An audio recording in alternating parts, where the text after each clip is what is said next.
Okay, fantastic. Welcome everybody, and thank you all for attending. And of course, a big welcome to Nicolas Glumineau from Pichon. Nicolas, thank you so much for joining us today and for offering. Hello everyone. Thank you, Alex. Thank you. Over to you. We're looking forward to this. It's a kind of new exercise, isn't it? But well, that's good to taste and chat about Pichon from Pichon, directly from Pichon. So it's a good moment.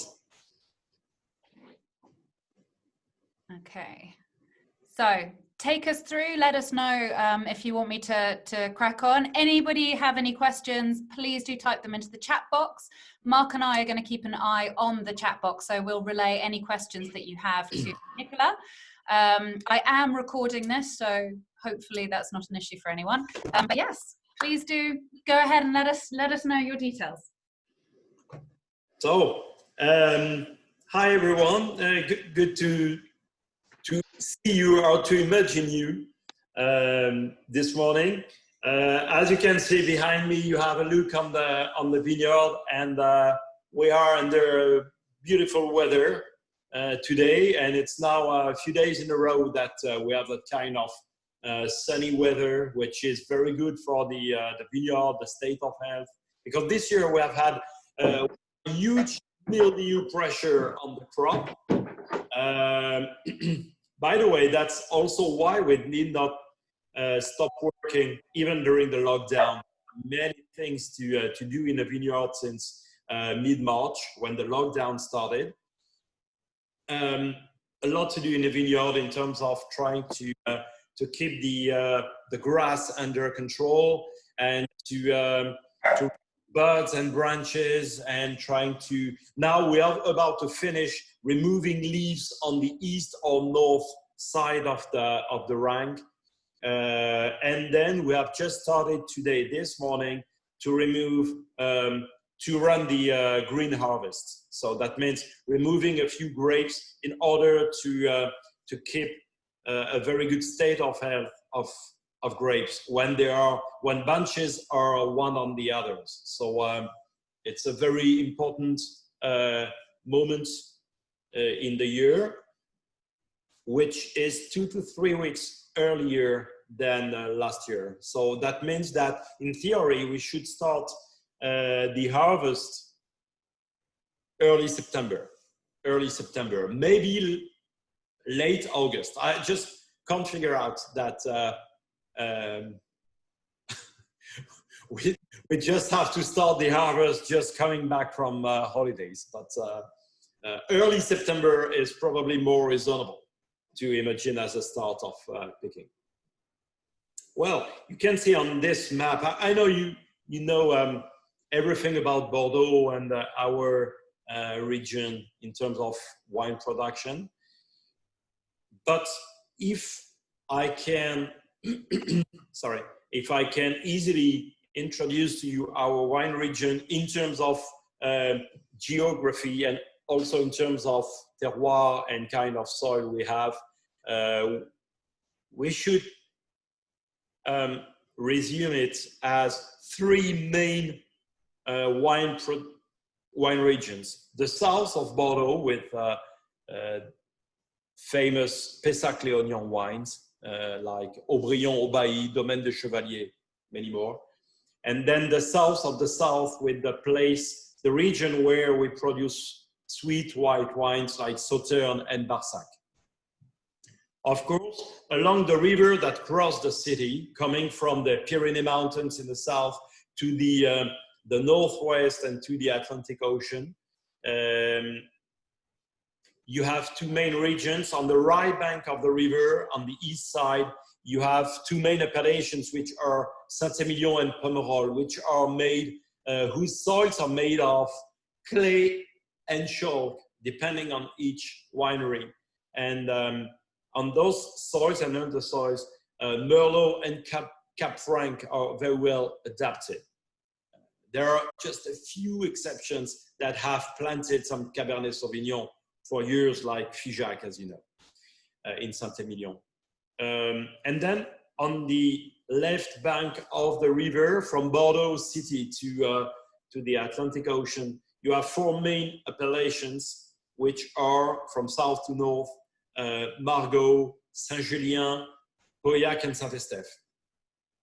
And basically, you can imagine that the more north you go, and the more draining and dry are the soils, and the more north you go, and the better adapted is Cap Sauve on our soil, because the more north you go, the more big gravel you can find on our soils. And that's why we have planted a lot of Cabernet Sauvignon throughout the decades and centuries, because our job as winemakers and on top as vine growers is to try to anticipate the ripeness cycle of Cap Sauve, because basically the Cabernet Sauvignon ripes 2 to 3 weeks later than Merlot does. That means that you can pick the Merlot mid-September to late September. So Merlot needs a very sunny summer to express its aromatic complexity. When Cap Sauve is used to ripe later in the season, basically from early October to late October. But late October were used under the influence of the river and under the influence of the ocean to have a lot of rain falling down on our vineyards.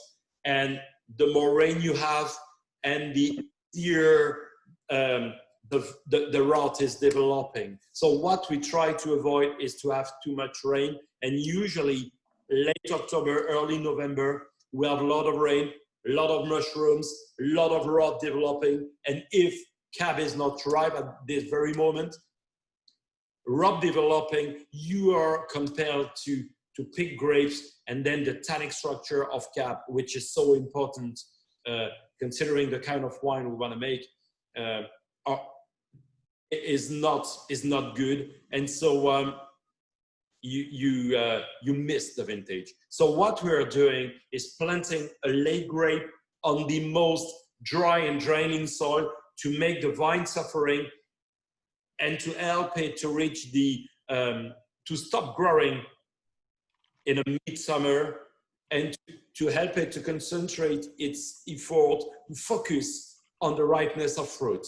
And the earlier it focuses its effort on the ripeness, and the earlier you're going to reach the optimum ripeness of Cap Sauve, meaning early October to mid-October instead of 2 to 3 weeks later. And that's very good, because mid-October, you're in the middle of what we call the Indian summer, when you still have sunny and almost warm days, cool nights. And that's very important in order to get this very silky tannic structure, which makes great, well, on the left bank. Nicolas, one quick question has come up regarding the green harvest. Do you do whole bunch green harvest or partial? No, partial. Partial, and it depends on each plot, finally, because some plots just don't need some green harvest. But, the kind of pruning we run is we grow vine with 2 arms like this, and our feet are 1 meter from each other. So that means that because each of them have 2 arms, some arms are crossing, and depending on each plot, but sometimes you can have 2 arms crossing, and the bunches on the same line. And finally, bunches are too close to each other, and then when they are very close to each other, you can have humidity and moisture, and so rot developing in the late season. So that's what we try to avoid right now. Then today, berries are very tiny, but we know that in 1 month and a half, will be have definitive size of bunches, and then we will have kind of too much humidity and possibly hot temperature, so moisture and rot. Great, thank you. Well, maybe just a few words about the history of Pichon for those of you who are very interested into figures, and but that can make sense about the evolution of our winery and also the kind of the style of the wine we make here at Pichon Comtesse. So back to the 17th century, but it seems that the first vines planted here in this area where that we share with our three very famous neighbors like La Tour behind me, Léoville-Lascaz and Pichon Baron. The first vines planted here were planted during the Middle Age, of course, but at that time it was just about a very domestic consumption and no official brand, no label. More officially, Pierre de Rozan is this wine merchant from Bordeaux who has planted many vineyards in this part of France. You know about Rozan-Seglar, Rozan-Gassé. They are all related to Rozan, the family name of Pierre de Rozan. And he could figure out before others that this place was really made for making great wines. So that's why he has planted a lot of vine here. The next generation, run by the Pichon Longueville family, continued to run it as a very high-end potential vineyard. And in 1850, that means 5 years before the classification, the Baron de Pichon Longueville decided to share his vineyard in two parts between his two sons who were Baron by birth, so it's Pichon Baron across the strait, and three daughters. One of the three daughters decided to assume the winemaking, there she is, the winemaking and also the vine growing, and she decided to run the vineyard. She married the Comte de la Lande, becoming Comtesse de la Lande, and she also assumed her own label. So that's why the name of Pichon Comtesse is the longest name for a winery in Bordeaux ever. Pichon Ville, Comtesse de la Lande. I don't know if you can see it properly. And that's why we have shortened it into Pichon Comtesse. But it was a very modern and very assumed idea 200 years ago, and we love this concept. And I'm lost in history. His descendants, yeah, I know that. His descendants in 1925 sold the winery to the Miaille family, and it's not only one more name in the Pichon Comtesse saga. It's very important because the Miaille have owned or still own in Bordeaux many vineyards, but they are also wine merchants. And at that time, 100 years ago, we did not talk about climate change, and we did not talk about premium wines, and wines prices were not exactly the same as they are today, I must confess. And the Miaille has understood that the more Merlot you have in a vineyard, the more wine you can produce, because originally, genetically speaking, Merlot is always more producive as Cab. Yields are always higher. So the more Merlot you have, the more juice you have, and by fermentation, of course, the more wine you make. First point. Second point, we know, as I told you before, you pick Merlot very late summer. So it's not that risky to have rot developing in Merlot, or less often, let's say. So you can base your economics on Merlot. Once again, 100 years ago. And the reflection was not exactly the same. And third point is that the Merlot is always more richer into sugar, so in alcohol after fermentation, meaning that the more Merlot you have, the less you need to chaptalize your must to reach the minimum at that time was probably 11 or 11.5% alcohol into wine.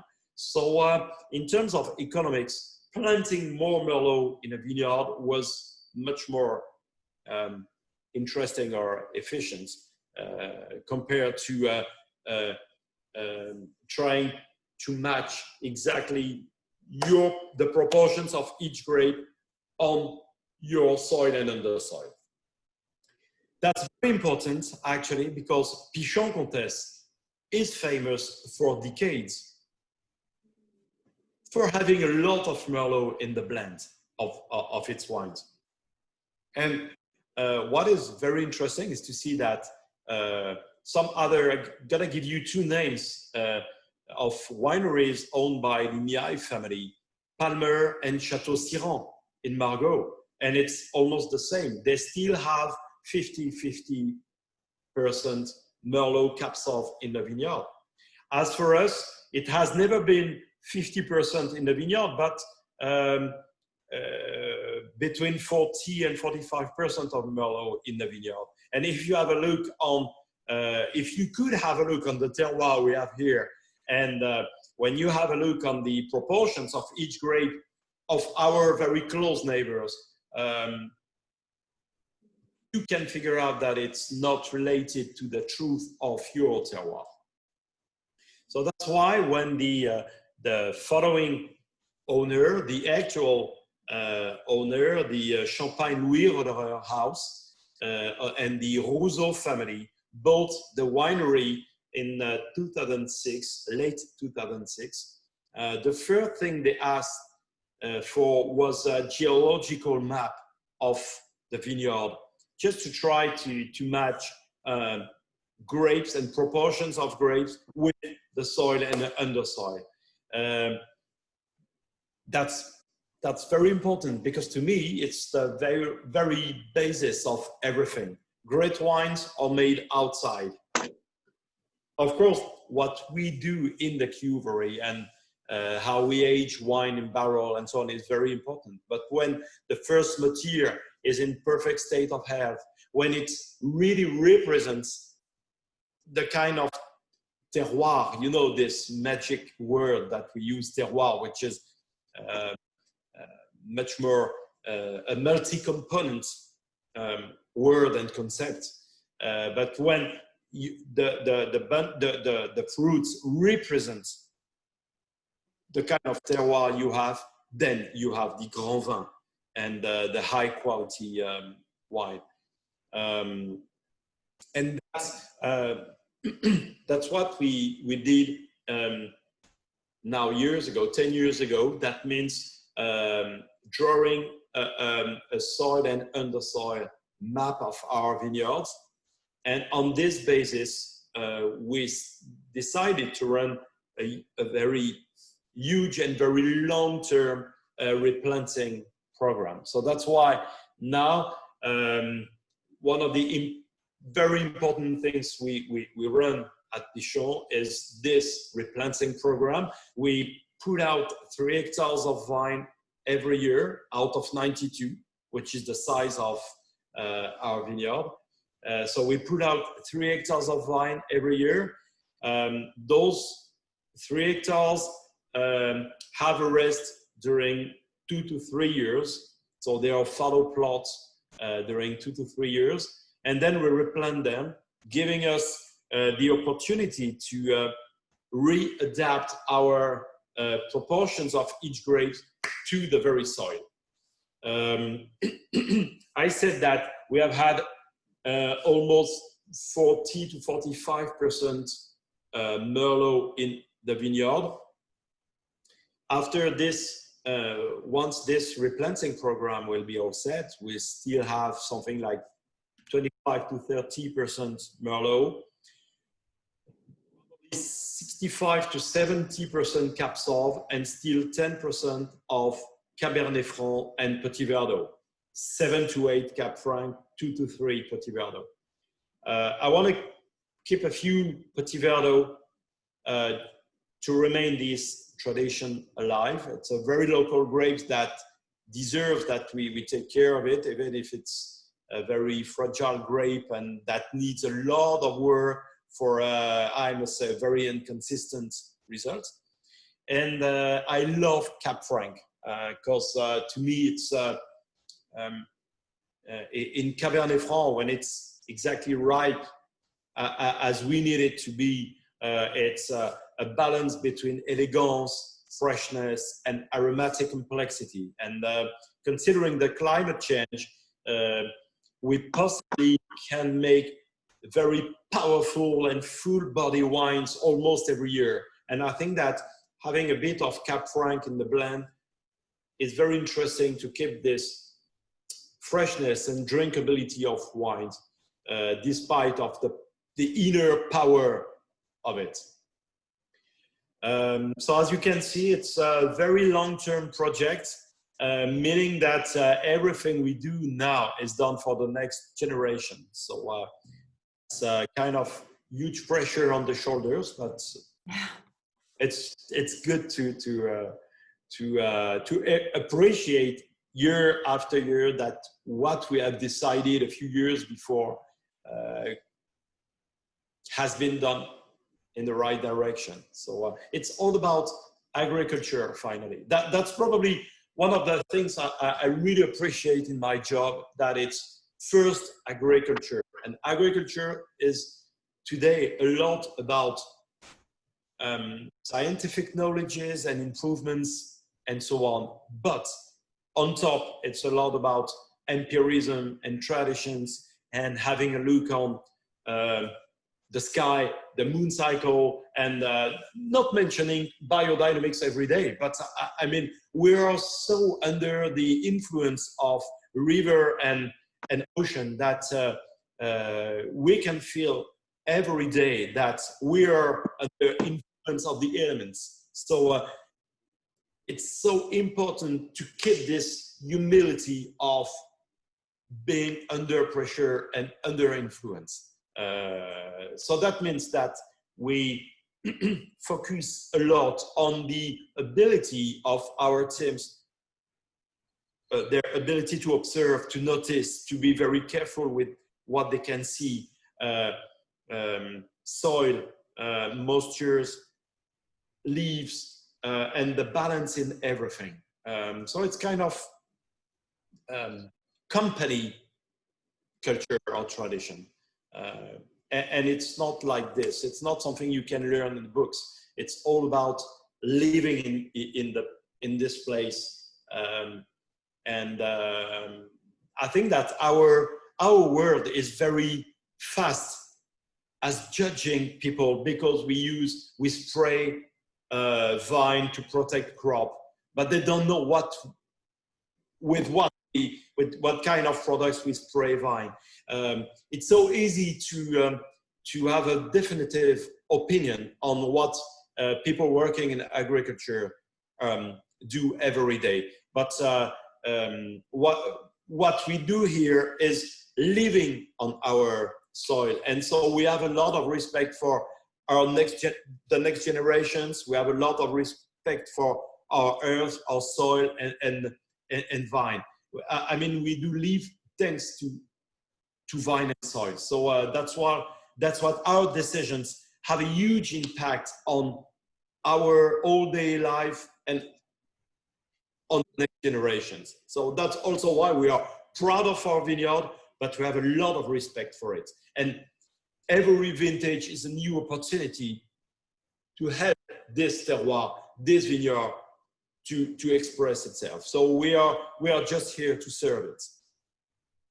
And that's also why we are, every new vintage is a new baby, because it's always part of ourselves into wine. From the very start, roots, vines, to the final touch, the final hint that you can taste in the glass.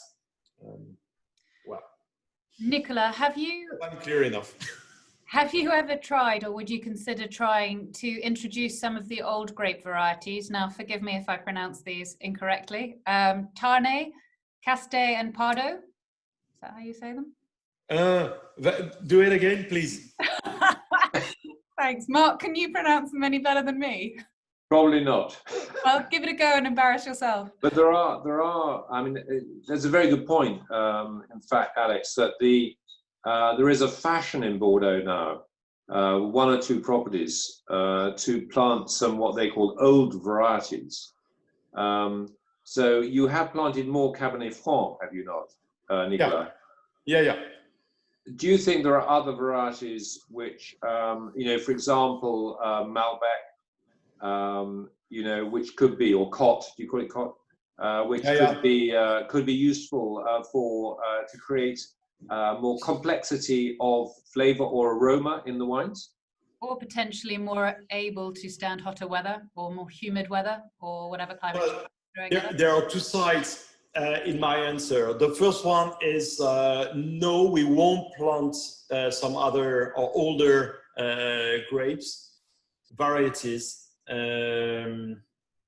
We have had a bit of Malbec in the past. To me, it's a bit like Petit Verdot.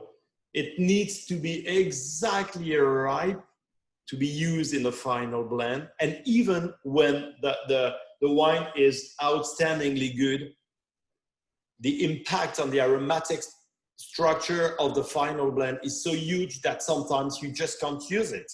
And it made me think of 2016 and 2019 Pichon. Finally, the Petit Verdot was so good that we just could not expect that finally we wouldn't use it for the blend. It's just crazy. You just can't imagine how difficult they are to grow in the vineyard, and how difficult it is to take this decision not to use it for the blend. Because obviously you can run a triangular blind tasting, and it's better without Petit Verdot or Malbec than with. And when I say without it, meaning 0.1% of the blend. It's not 1 or 2%. No, it's a tenth of it. So at the end of the day, I want to focus on Cap Sauv, Cap Franc, and Merlot. And the second part of my answer is that a few studies those recent years have been released. I think that 2 from the US and 1 French study has been published.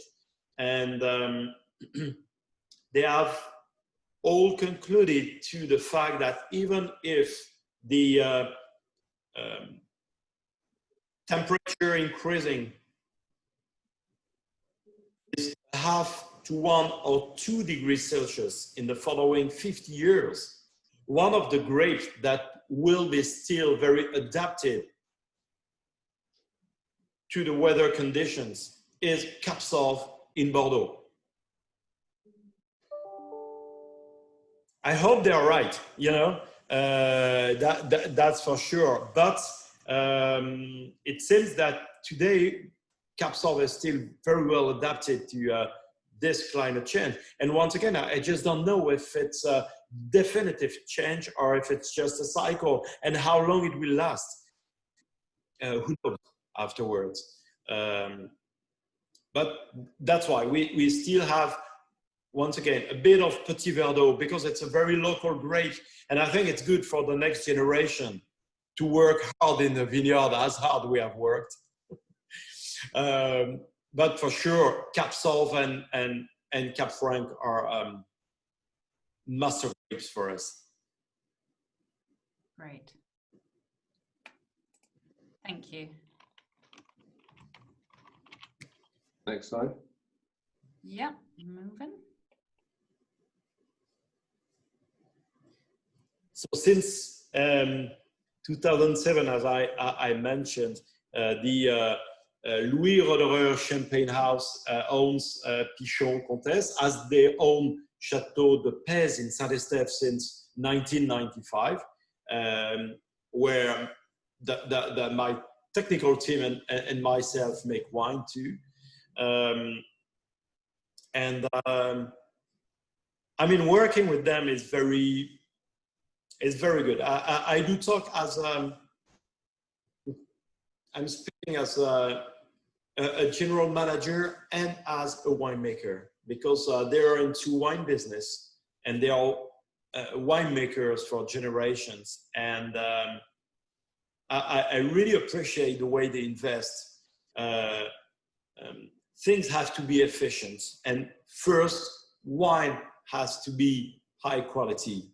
That's our marketing. I know that we have to communicate more and more, because this is the 21st century, and so we do communicate. I'm used to travel around the world to promote wine, and so we were in this tasting or this Zoom presentation together right now.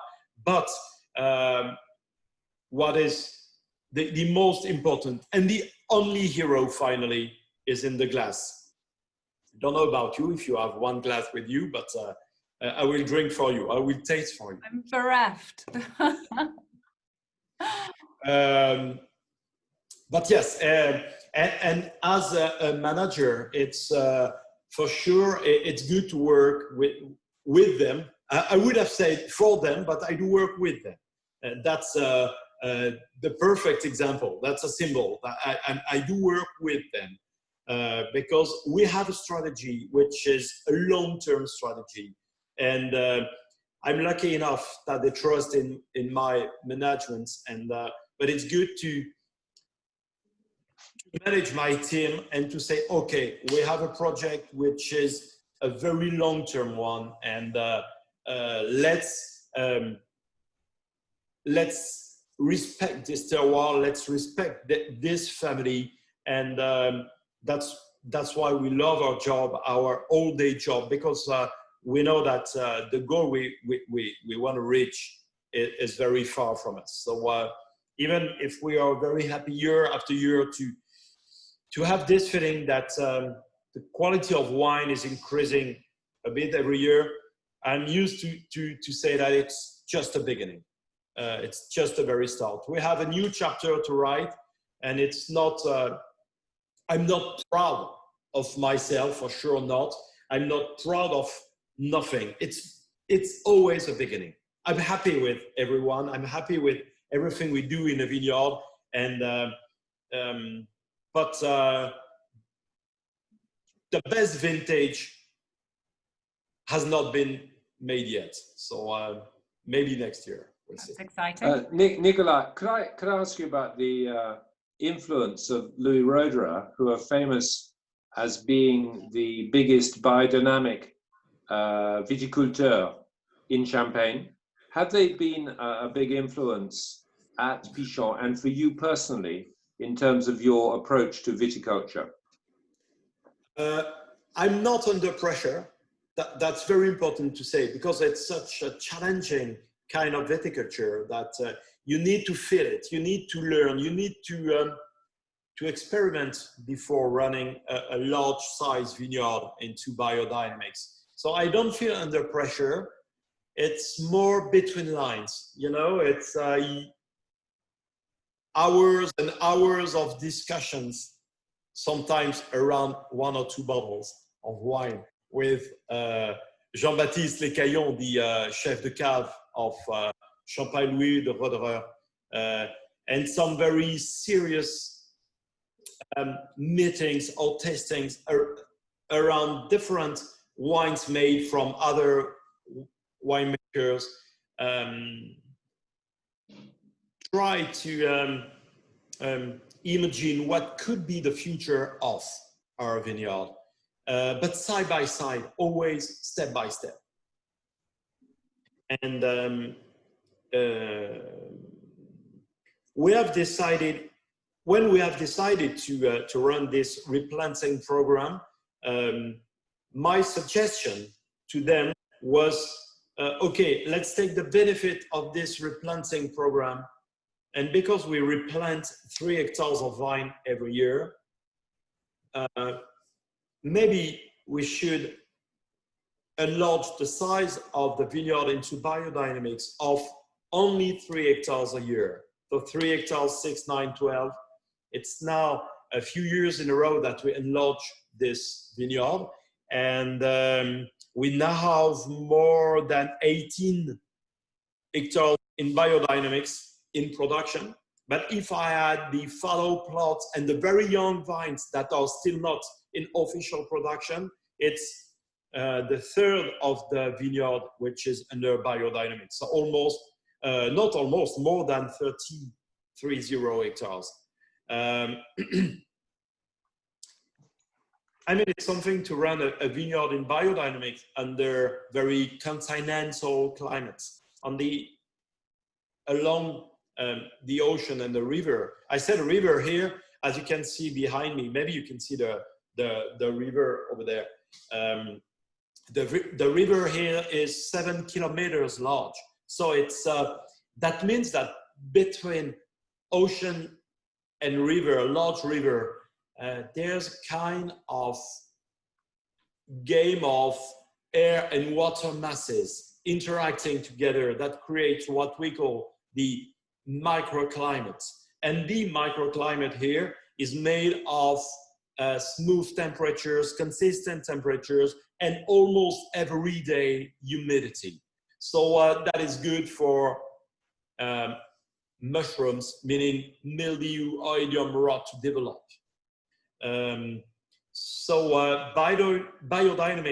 Biodynamics is something, but we need to protect crop and to avoid problem of diseases developing. So we have 1/3 of the vineyard under biodynamics and 2/3 under alternative vine protection system. I say alternative and not sustainable because we use a lot of copper, sulfur, and phosphonate, potassium phosphonate. So it's very organic, finally. And the only thing that we do in the sustainable development vineyard is using 2 chemicals, one before and one after the flowering, to protect crop and to assume yields. So 2 chemicals a year, I think it's not bad. It's not.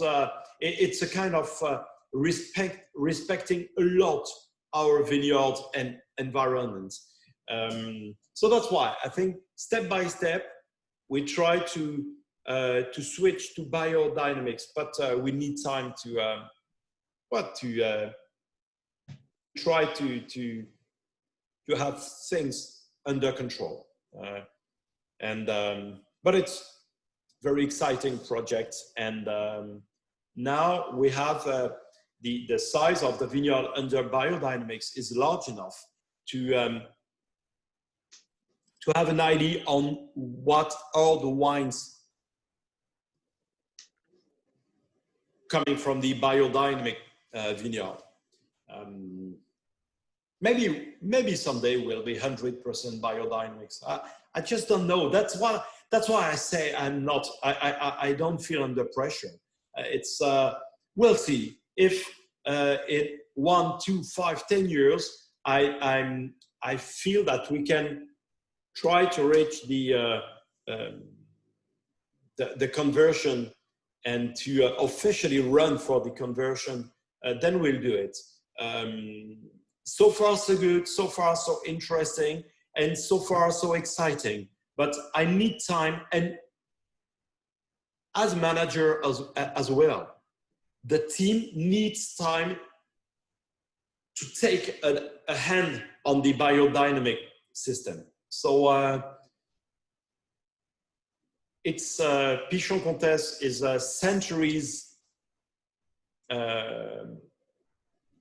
old story, and will remain after us. So it's not a question of it's no way to a rush to conversion. It's not my state of mind. We have time for it. It's not it's not fashionable. It's all about filling things. And the further we run the replanting program, the further we run very young vines into biodynamic to their mature age. And so it takes time. Everything about in agriculture is about time. So it's same for everything. And but it's very challenging, but it's very interesting, because what is for sure is that not only us at Pichon Comtesse, but it seems that all of us, we are back to the vineyard, back to earth. That's where everything starts. And because of more organic or biodynamics kind of viticulture, we need to be more in the vineyard than we were before. And that's good, and that's good. Another question's come through for you, Nicolas. Are you considering planting ungrafted?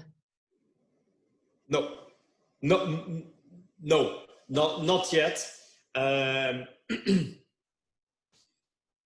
What I'm considering is every time we replant a plot, a new plot, is using 2 to 3 different clones and 1 local selection. So we run our nursery.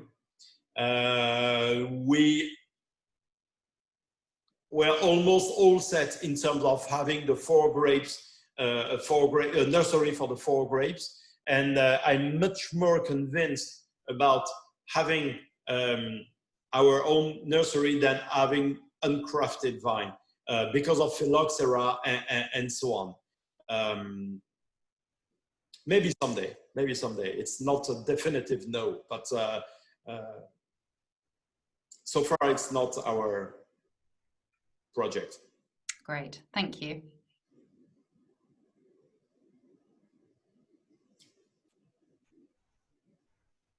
So that's all about what you can see is our vineyard facing the river. As you can see, we are used to say that great vineyards have a look on the river.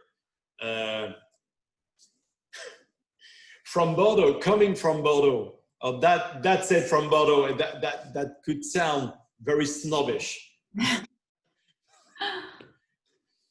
but it's not. I mean, the fact is that if you have a look on the river, that means that you are close enough to see it, and that also means that you take the benefit of the proximity to the river, and that's so important in terms of. For instance, it's all about having consistent temperature the whole year, even when you have a very warm summer or a very cold winter, or once you have, or sometimes if you have frost in Bordeaux. I can give you 3 examples. First is 2003, which was, you can remember, it was the year of the heat wave in Europe. And some of the Bordeaux wines made were not exactly classic Bordeaux style, because of too much alcohol and a lack of acidity, that kind of disbalance that is everything but Bordeaux or French wines. And most of them should have been drunk now because of this lack of balance. They don't have that long aging potential, and all the vineyards along the river, mentioning Margaux, Ducru, Léoville, Latour, of course, Pichon, and then in Saint-Estèphe, Montrose and Cos d'Estournel, and also north of Saint-Estèphe, a beautiful wine which is Saucian d'Aumalé in 2003. they still have the freshness because the temperature were not that high here along the river. When it was 40+degrees Celsius in Bordeaux and almost in the region, everywhere in the region, here it was only, if I may say, 35, and that's not high and or hot enough to make very concentrated juice, and so by fermentation, very tough wines. So our wines are still, if not kids, teenagers. So our 2003 still have maybe 10 to 20 years to age in bottle. And the other example is both 91 and 2017, 2 last years of the frost and severe frost in Bordeaux. In 91, that frost occurred on the night of April 21st, and in 2017 it was April 25th or 6th. And actually we did not lose the crop. Some of our friends lost almost the whole crop because it was minus 10 degrees Celsius. And as here, it was only minus 4, and it was not cold enough to freeze the buds. So we did not lose crop. And finally, we have, maybe we have lost the most west of the vineyard. We have lost something like 8 to 10% of the crop, which is almost nothing. So we feel lucky enough to grow vine where we are, and so that's a perfect example of what looking at the river is, and that's part of what we call the terroir. Once again, that's part of the magic. Is that's probably why terroir has no translation in English or in any other language. It's a very French word, and because we don't have 4 hours together to talk about wine and vine, we use terroir, which is, that's probably why we spent 2 years in agronomic school. Nicolas, before we move on from the grape varieties and the terroir, could you talk a little bit about the white grapes that you're experimenting with? Niki. Know everything, Alex. This was not a question from me. Obviously, word is getting out. Yeah. Well, last week, Thursday last week, we have planted 1 hectare of white vine, 2/3 of Chardonnay and 1/3 of Savagnin. Savagnin is a grape that is planted in Jura, the east or northeast of France. Well, it's first it was a very personal project and very personal challenge I wanted the team to deal with, and after a few years talking with them, we thought it was a very exciting challenge to run, and I'm very happy with it. But you know, it's before releasing a new label, it's a question of 10 years. So we have to grow vine, very young vines, to grow vine, to experiment the winemaking, and finally the blend, a new blend.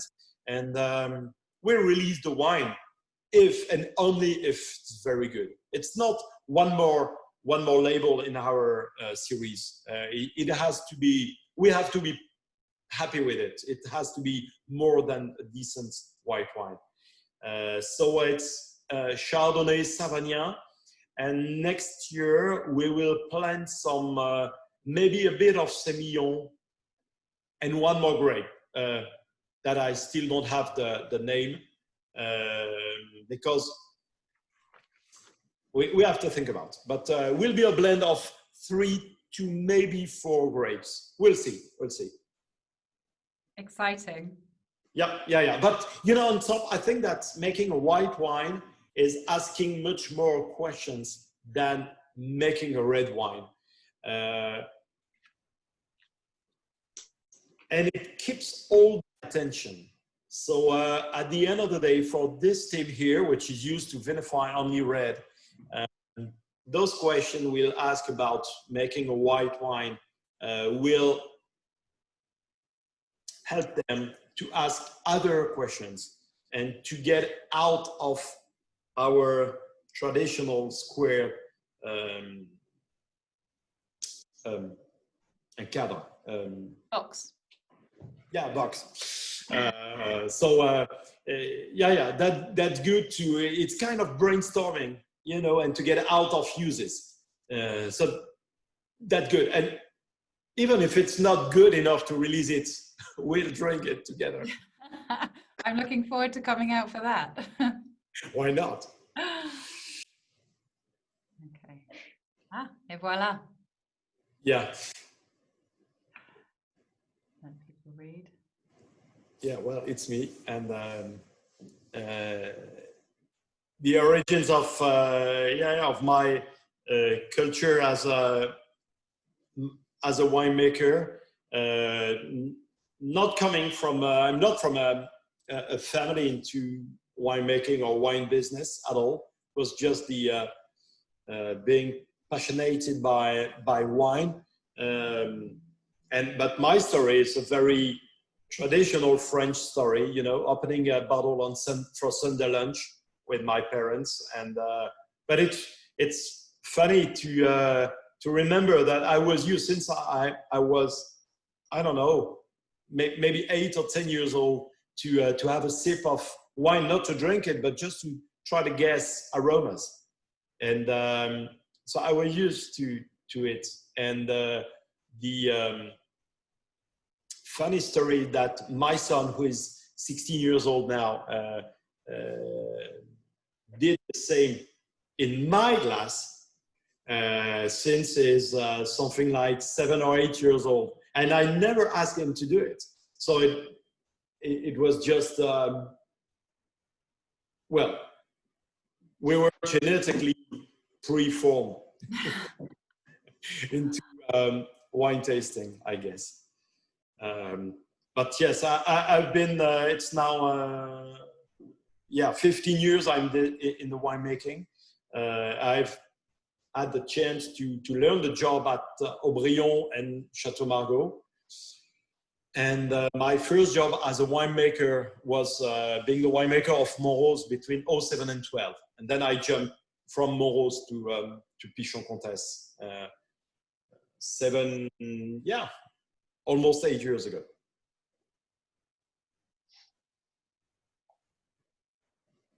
So yeah, this slide to mention the huge work we do in the vineyard,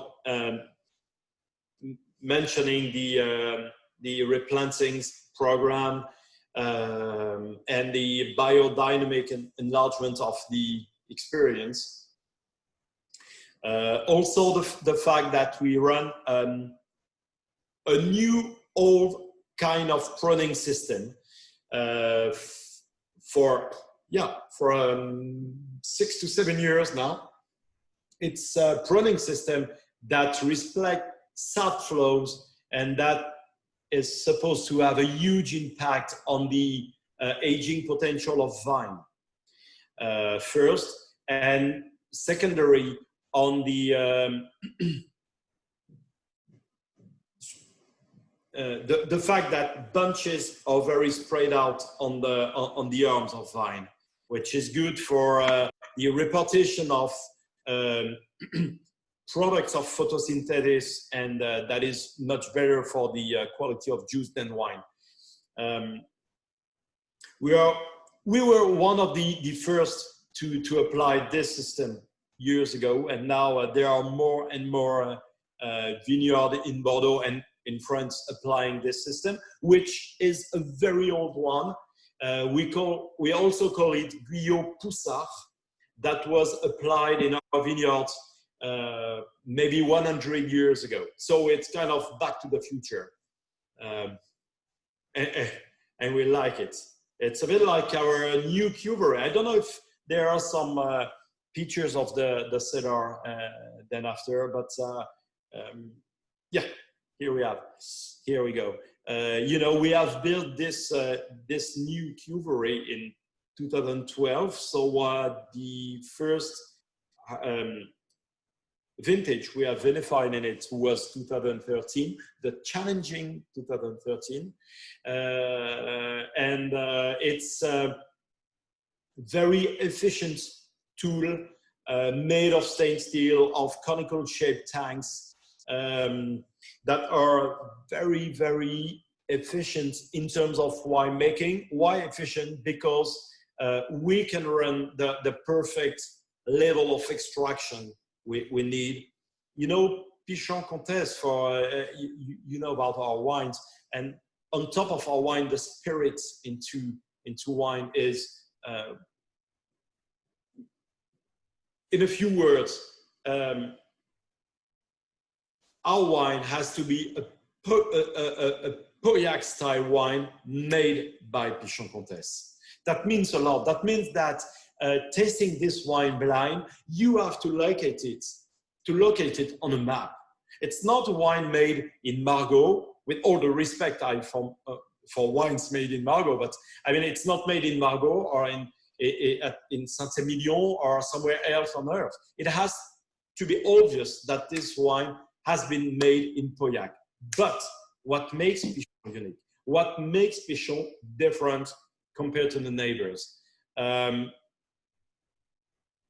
And it's all about this very balance. Balance is probably the word I use the most when I talk about wine, but the balance between the strength and the obvious and sharp tannic structure that is due to cab and gravelly soils in balance. So with what makes Comtesse unique, the flesh, the suavity, the salty finish, what makes this tasting so comfortable and sensual.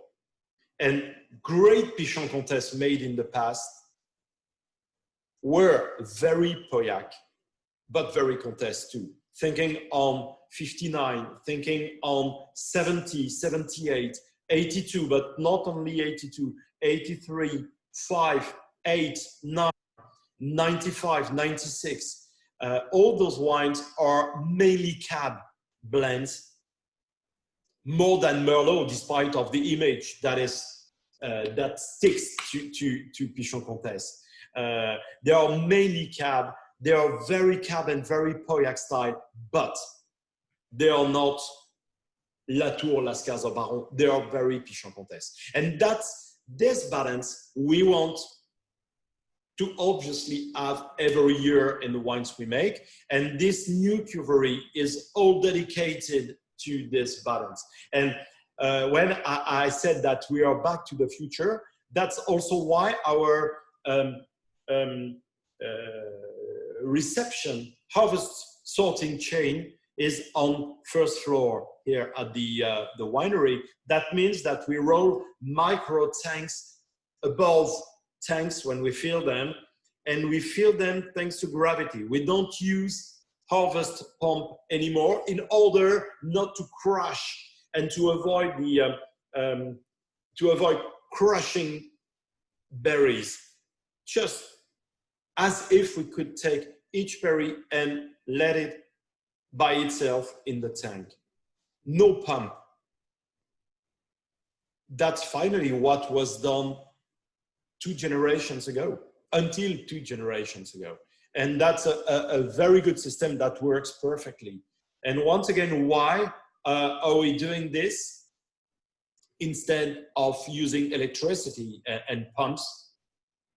Once you have decided, you have chosen this pump all over there to be filled, that means that if you use a harvest pump, it has to push the harvest strong enough to be pushed on, I don't know, length like 50 to 100 meters. So that means that you need power, and at the end, it's not talking about fruits, it's talking about jam or marmalade, you know? And if you're back to this idea of respecting this balance between strength and purity of fruit, the less you pump fruits and the better it is in order to keep this freshness and aromatic complexity. It's not a very high-end tool in terms of new technologies. We just use a bit of electricity, hot water, cool water, and that's all. And finally, that makes wine. And Nicolas, would you say that 2019 is then the apogee of your developments, the work in the vineyard and the work in the cellar and the new cuvée? Consider, well, two answers or two sides. First, the vineyard, always first. The vineyard, I think it's the very start of everything, because we now have a few young vines. When I say young, it's less than 10 years old vine. So that means that they have been replanted just 10 years ago. That starts integrating the blend of Pichon, and not only Reserve de Pichon Comtesse. So that's why I think it's the very start in terms of vineyard management. As for the wine, I really hope that the best vintage hasn't been made yet. But in terms of style, for sure, 2019 Pichon is what I would really love to make every year. Yeah. This, in terms of balance, once again, in terms of complexity, in terms of refinement, in terms of energy, vibrancy, I really think we haven't made that high quality wine since we used the new setup. Even 16, which we 16 and 18, we are very happy with.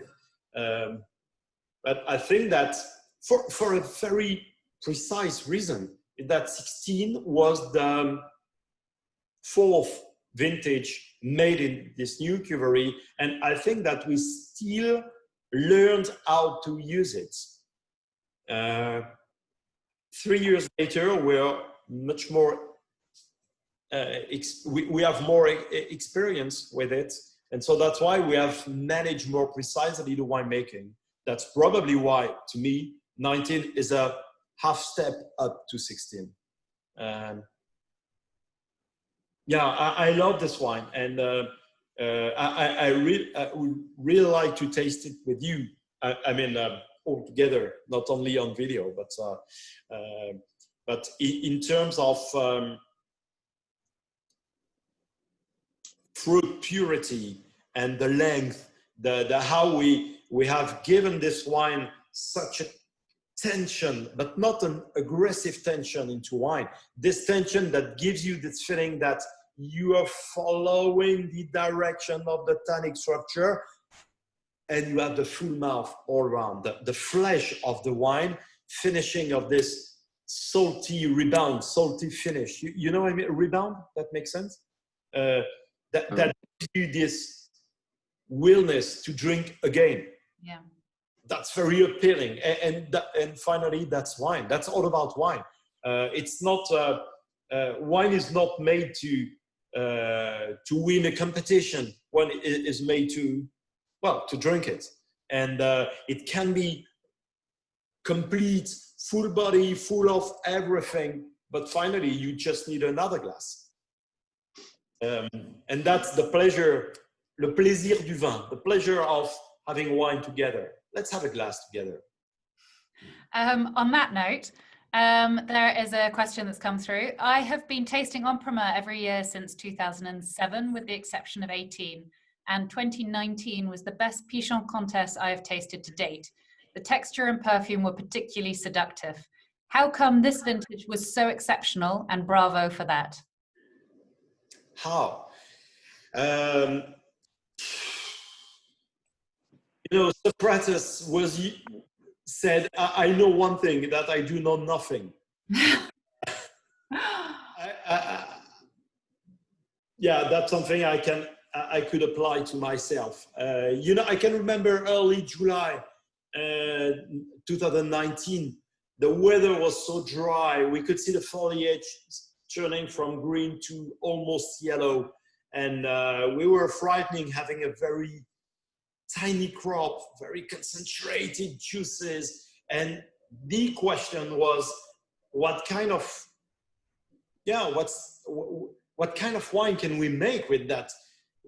And we need some rain. We really need some rain, not only in terms of style, but also the viability of the vineyard. It was early July, or about July 10th, and I told to my team, okay, if you believe in someone, just pray. and we had some rain mid-July, something like 32 millimeters of rain in a couple of hours. That saved the crop. And I can remember telling them, so, okay, that's good. You should sing more often. But now we need the same in August to help Cap Sauv to finish their ripening cycle. And mid-August, or around August 10th, we got 28 millimeters of rain. And that one, that saved the vintage, two, that made the vintage. Wow. Then we had a few drops early September that had no impact on the state of health, so no rot developing. And finally, we started the picking on September 16th to finish on October 8th. And this rain was, it was a miracle. And we just did not expect making such a wine a few months ago. We were really spoiled, not to say lucky, very, very lucky. And at the end of the day, 19 is one more step or stone in the history of Bordeaux. Not only Pichon Comtesse, but Bordeaux too. I'm sure about that. Like 10. Yeah, and by the way, it made me think of 2010 a lot. Some things during the winemaking, some examples, some moments, smells, also the richness of juice. You know, we used to say that you need, once you have started a winemaking, once the maceration of grapes has started, you need 3, 4, 5 days before getting the definitive color of wine. And 10 and 19, after 36 hours, not to say 24 hours, juices were black, absolutely black, like an infusion. You know, it was herbal tea. Just have grapes and wait for the maceration to go on. That's what we did. And at the end, the wines are so rich, but on top of the richness, like 05, like 09, like 16, like 18, 10 and 19 have something on top. They are full of everything in balance. And that's very impressive. One more, for any reason this year, we couldn't run the press wines tasting grapes by grapes. You know, press wines are always so rich that we're used to run a session for the Merlot and 2 days later, a session for the Cap Sauv. And for any reason, probably because of my schedule, we had to run this tasting in only once. And we had something like 250 different barrels to taste. Wow. And some of the barrels, many of them, the IPT, the concentration in tannins was a 3 figures numbers instead of 2. So meaning that wines were full of tannins, color for sure, but tannins too. And after 3 to 4 hours long tasting, we could have expected to be tired, and actually it made me think of 10, because for the 19, after 4 hours tasting that concentrated wines, it was good. We could have run this tasting 1 more hour, and despite of figures, and that's very rare. I think in a winemaker career there are a few footsteps like this. You say, okay, make me think of this, and it's not by chance. We have something huge in our hands, and that's 19. So this wine is almost drinkable now, almost. And it's made for the next, I don't know, 50, 60 years. So we have time to meet at Pichon Comtesse and to open a bottle. Hold you to the promise. Yeah, I'm sure. Okay. And a quick word on reserve? Well, yeah. I love reserve, but as I'm used to tell to my technical team, if someday we can make 100% Grand Vin, no hesitation. So everything we do in the vineyard and in the cuvée is made in order to improve the quality of Pichon. And because we run a selection, finally the reserve takes the benefit of this improvement in everything. So I think it's a very, very good value for money, finally. And so as you can see, we have changed the label in 2017 back to the gold as for the Grand Vin. Yeah, too much light here. Yeah, to remember that it's Réserve de Pichon Comtesse. There is something, a very true affiliation between both labels and wines. And at the end of the day, I think Réserve becomes a true popular brand. I say a brand, and it's a second label, or what we call a second label, but it's a wine we are very happy with. As you can read on the slide, a few tries have been made in the 1930s or 40s, but since 1973 we produce this wine every year. We do our philosophy in terms of vine growing is one plot, one kind of viticulture. It's not the same recipe we apply to 100% of our plots. We own 75 to 80 different plots.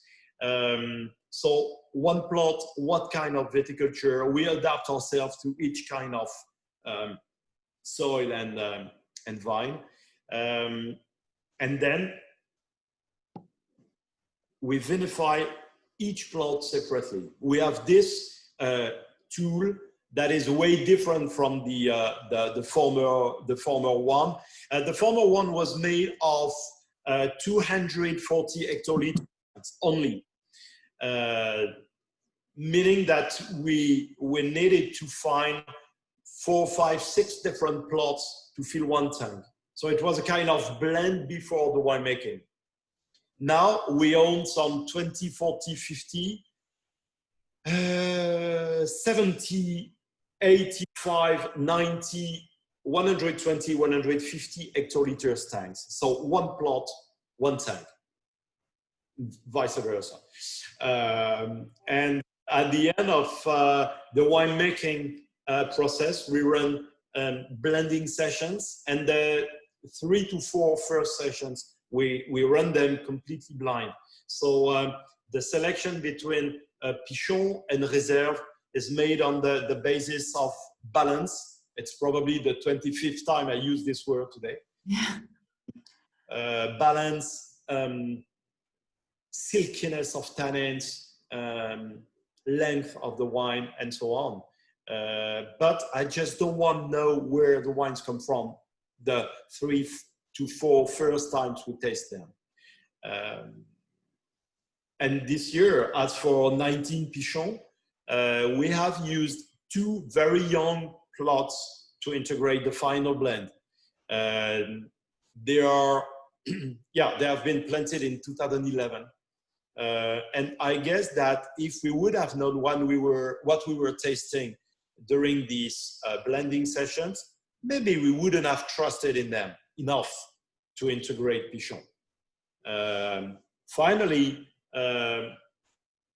and in the other hand, some very old vines that makes very good wines usually, if the weather conditions are very tough, in 19, for instance, after 70 or 80 years, they start being on the way down, and they just can't adapt themselves to very tough conditions. So that's why, if you know what you're tasting, maybe you should, you would trust in them too much. And finally, as for 2 of them, we have used them to integrate the blend of Reserve. So that's why I think there is a huge potential, quality potential in our Reserve de Pichon Comtesse. And I think that it's now it's a true brand, and it's a wine made for cellars. It's a wine made for wine shops and restaurants. Well, that's my suggestion. If you have it on a wine list, take it. Winner. Another question, going back to Pichon Comtesse. What do you think of the 2012 Pichon Comtesse, and how does it compare to 2019? 2012. Oh, it's lighter. It's you have more Merlot in the blend of 2012. Very balanced. Start drinking it. This wine 12 is made for the next 15 to 20 years. Very balanced, very fruity, floral, elegant. Probably it doesn't, no, it's not probably, surely it hasn't the backbone and the strength of 19. But it's, to me, it's very, the kind of classic Bordeaux. There are 2 kinds of classic Bordeaux. Classic Bordeaux, the average Bordeaux, and the classic Bordeaux, which could be 19 or 10 on 8 or 82, for instance. Great, thank you. Yeah, it's a very standard vintage. Perfect. Amazing. Thank you. Well, that's all the questions as they've come through have been answered. So there's no more outstanding. That's wonderful. Thank you. Thank you, Nicolas. That was absolutely fascinating. Really, really interesting to hear about the development, the changes, your philosophy, how it's progressed, and of course to hear a bit about the 19, which I'm very eager to taste, and I hopefully will be later today. So thank you. Thank you very much. Yeah, it's a pleasure. And believe me, we're not used to not to see that just a few people here because of this very strange period we cross. But doors are open, you know, wine is made for sharing. And it's really what I do think, what I've deep in me. And wine is made for sharing, and we are never as happy as when we can welcome you and have a glass of wine together. So this 19, now I can say that I know it by heart. And I know my computer by heart too. But frankly, next time we have this 19, it's here at Pichon. So please come, all of you. Will be a pleasure to welcome you and to share this view. You know, it's a very resting place, very quiet place. We have the view, which it's supposed to be, that's what history says, but and we have a view which is something like 30 to 40 kilometers large on the right bank. So that's our tasting room, the vine, the river, the other bank, and a glass of wine. So perfect. that's life. That is a proper life. Amazing. Thank you, Nicolas. You're welcome. My pleasure. Thank you. Thank you for coming, if I may say. Perfect. Thank you, Nicolas. Okay. Thanks, everybody. Bye-bye. See you soon. Goodbye. Au revoir.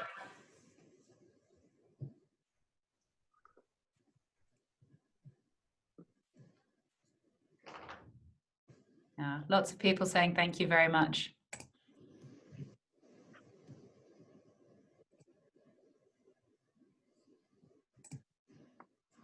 Thanks, Mark. Okay, well done, Alex. That was great. Cool. Excellent. Speak to you later. Bye for now. Other than my dog going ballistic halfway through. That was probably the wine. Probably a delivery. Yeah. Hope so. Hope so. Bye now. Bye.